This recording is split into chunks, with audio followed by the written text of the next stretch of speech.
white-dominated, white-centered society, all of our influences are influenced by that. Everything in our mind is influenced through the filter of racism, through the filter of a white patriarchal society.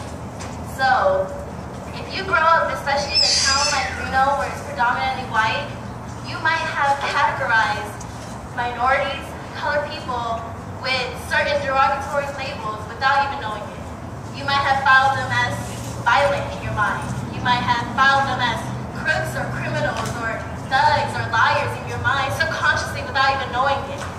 So every time you think of someone, initially you are taking them out of that label, that folder, or whatever you categorize them in your mind. Now this is really important because when it comes to making a split decision, all your brain can rely on is that automatic schematic process.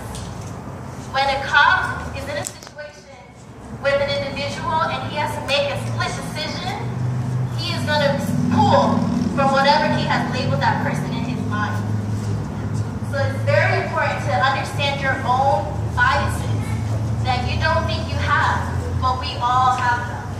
And once we can understand that, we can take a step back before we make a decision. You know, we can take a step back before I think you're dangerous because I know I'm grown up this way and if I automatically think that, I can think twice before I take your life. Understanding explicit and implicit bias is very important. Explicit is what you express. People think that just because they have not expressed any racism, that they don't have any inside, that they don't have any implicit bias on the inside. That's why you hear the common phrase, I'm not racist, I have a black friend. Well, that doesn't mean anything if you have categorized black people as violent in your mind, and this is your one exception. So, there are many tests to test your own schemas online, and the results will shock you.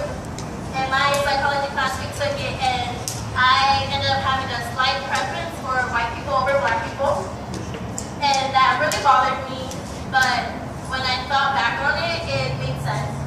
I went to Delaware Ridge High School. I grew up here since high school. It's just predominantly white. What you are around, what you're more comfortable around, you're going to be more comfortable around. What you're not around,